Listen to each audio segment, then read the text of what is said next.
Comenzamos. Estados Unidos no investiga debidamente los casos de abuso sexual a menores de la Iglesia. Así lo advirtió el Comité de los Derechos del Niño de la ONU. El informe del organismo alimenta aún más los comentarios e hipótesis de la renuncia de Benedicto XVI, cuyo papado ha estado marcado por numerosos escándalos de esta índole. El periodista y presentador del programa DRT Desde la Sombra, Daniel Stulin, nos comenta este polémico contexto ahora mismo en directo. Hola Daniel, cuéntanos qué otros motivos, además de los que ya dijo públicamente, estarían detrás de la renuncia del Papa y por qué sucede precisamente ahora, en este momento. Bueno, buenos días. Primero, la renuncia del Papa es un signo clarísimo del desplome financiero del Vaticano y lo que supone eso para lo que ha sido durante 1700 años la más poderosa red financiera global. Repito, cristianismo empieza a partir del Concilio de Nicea en el año 325. Digamos que el Vaticano es la madre de todas las burocracias del mundo.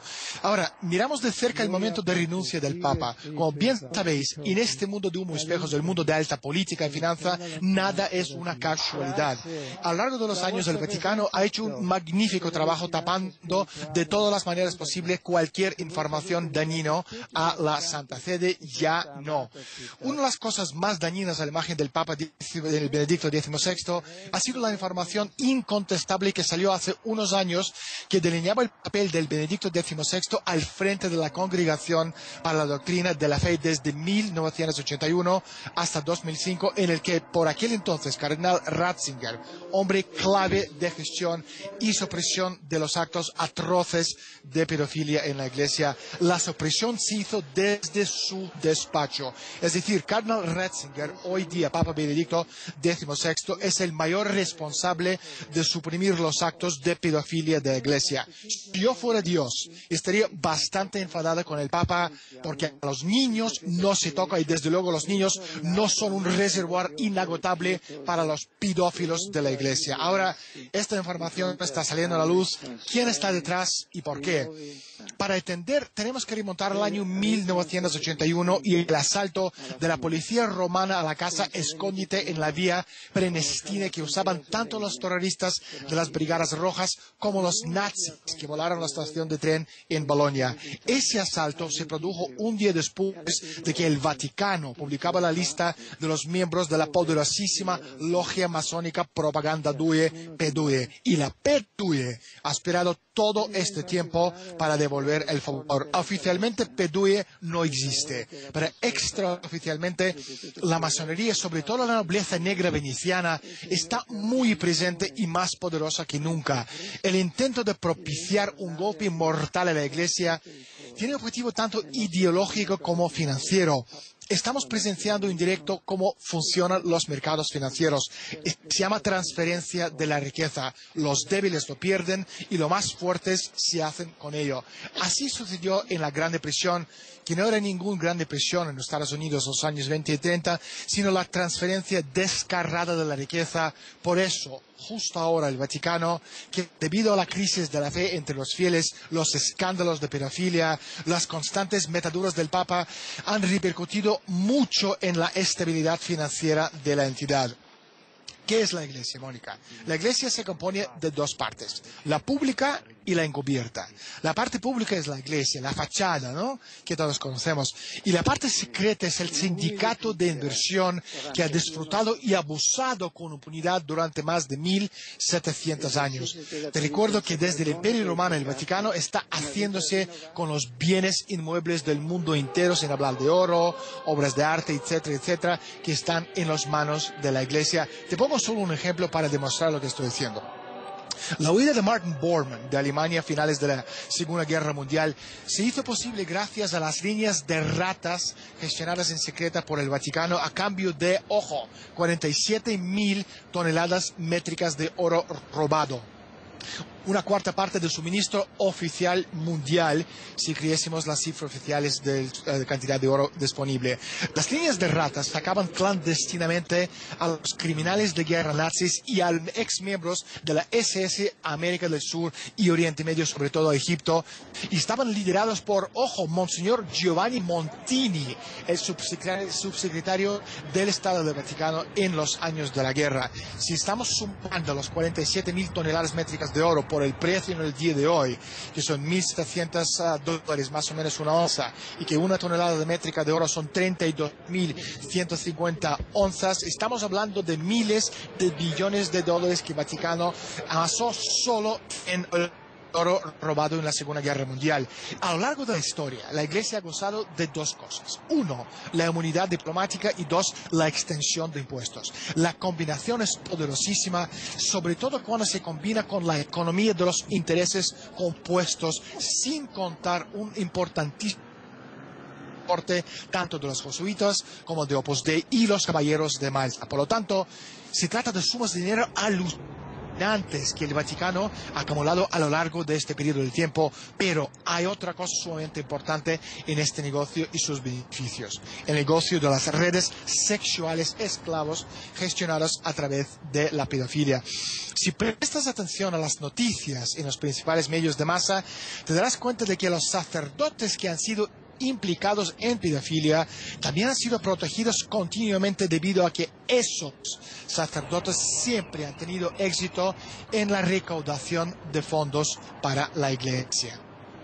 Daniel, ¿ya qué se podría deber que estos casos, que hasta ahora no se conocían tanto, salgan ahora cada vez más a la luz? Y mirando un poco hacia el futuro también, ¿qué candidato podría sustituir a Benedicto XVI? ¿Qué cualidades son las que va a buscar el cónclave en su persona? Se habla también de grandes posibilidades en ciertos candidatos cardenales hispanoamericanos. Bueno, primero los medios de masa, ¿no? Los medios de comunicación estadounidenses, americanos y europeos forman parte de la élite mundial, y sus propietarios son algunas de las corporaciones más poderosas del mundo. Y para ser un top jefe de cualquier empresa de Fortuna 500, tienes que ser o masón o pertenecer al Club Bilderberg, Comisión Trilateral, Consejo de Relaciones Exteriores, PDUI, Skull and Bones, la mafia, etcétera, etcétera. Trabajando mucho, nunca llegas a las altas esferas del poder. Nunca. Es un cuento para niños. La Iglesia está lejos de ser la única institución cómplice en la historia y la historia con la pedofilia. Si nos fijamos en su competencia, ¿no? Es decir, las agentes de inteligencia y las redes masónicas, la pedofilia es una tradición muy antigua y mucho más significativo que muchos de nosotros nos gusta darse cuenta. Una de estas redes expuestas ha sido el escándalo de Franklin en los Estados Unidos, que yo he sacado a la luz en mi programa Desde la Sombra.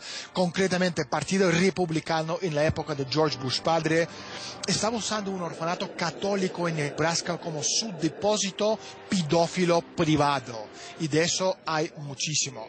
Ahora, pagar a los afectados por los escándalos de pedofilia en la Iglesia está siendo muy caro. A nivel mundial estamos hablando de ya más o menos 3.000 millones de dólares, y el número de juicios sigue creciendo de manera exponencial.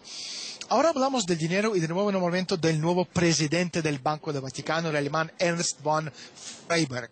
Vuelvo a repetir, el Vaticano es una entidad financiera por encima del todo, y el nuevo presidente del Banco del Vaticano es uno, caballero de Malta, y dos, tesorero de los caballeros de Malta en Alemania, además de pertenecer a juntas de directivos muy importantes como por ejemplo Baker Mining Systems, y tiene lazos muy importantes con la bolsa de Frankfurt y de Londres. Además, es un alto ejecutivo de Bloom y Voss, un grupo naviero que, entre otras cosas, se dedica a fabricar barcos de guerra, algo que obviamente no le importa mucho al Vaticano.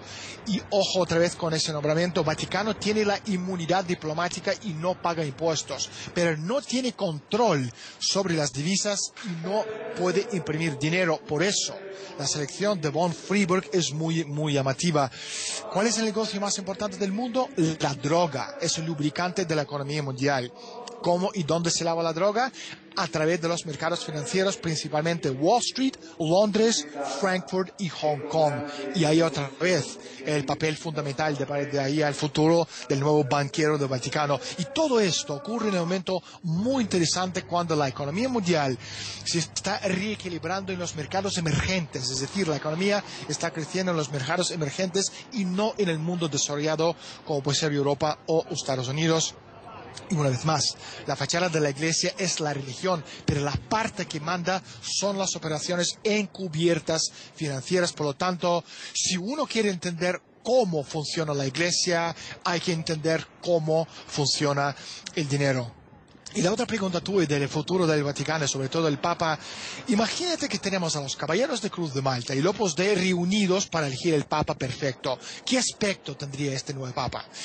En mayo pasado me invitaron a asistir a una conferencia de Fátima en Roma, donde yo di un discurso sobre el futuro de la humanidad y la necesidad de la humanidad de conquistar el espacio para sobrevivir y convertirse en una verdadera civilización galáctica. Como resultado de mi intervención me hice amigo de varios arzobispos de alto nivel del Vaticano que en privado estos días me dijeron acerca de las pautas, ¿no?, del próximo Papa. Entonces lo que estamos presenciando en directo es un momento crítico de la Iglesia Católica. Para sobrevivir, la curia necesita el hombre adecuado para el trabajo. O sea, piensa en el Vaticano como la empresa más grande de la lista de Fortuna 500. Así que el presidente de la entidad tiene que tener muchísimas habilidades sociales y diplomáticos para convencer. Es decir, un viejo paralítico con caspa y dentadura postiza esta vez no será la mejor opción para liderar a más de 1.000 millones de personas. Entonces, la Iglesia, de forma encubierta, pero ya está muy comentada ahora mismo dentro de la Santa Sede, están hablando que uno, el futuro Papa, tiene que vender y saber vender en los mercados emergentes. Dos, que sea joven y más multicultural. Tres, capaz de atraer a los sacerdotes y monjas, que es su mano de obra barata. Para poder atraer la mano de obra barata o de coste bajo en el mundo de hoy, la Iglesia hasta, ojo, estaría dispuesto a permitir relaciones sexuales en la Iglesia. No es una conjetura, lo digo absolutamente en serio. Esto se está debatiendo activamente y promovido por la congregación estadounidense. 5. Se proporciona una clara ruptura con el escándalo de pedofilia, por lo que los costes de los litigios y acuerdos para desangrar la Iglesia. 6. El nuevo Papa tiene que saber cómo funcionan los medios de comunicación para que en el futuro los New York Times, los Wall Street Journals, los CNNs no le pueden romper el banco del Vaticano con las noticias sensacionalistas.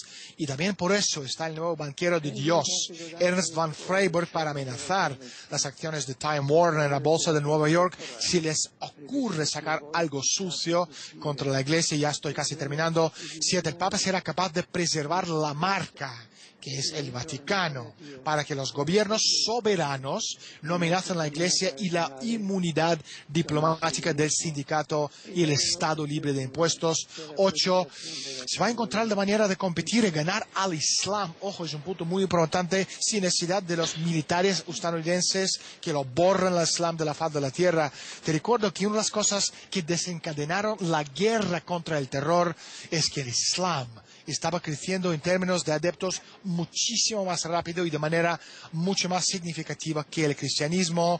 9. Tiene que ser fotogénico y dar un buen discurso. Y por último, y más importante, el Papa del futuro próximo, de ya, tiene que entender que él no es el jefe, como estamos viendo con la crisis de los mercados financieros y los problemas financieros del Vaticano, sino un empleado más de este mundo oscuro, donde se libran las batallas por el control de la humanidad entre los bastidores, entre la Iglesia, la masonería, los Illuminati, el Islam, la nobleza negra, con el poder absoluto sobre la humanidad como meta final.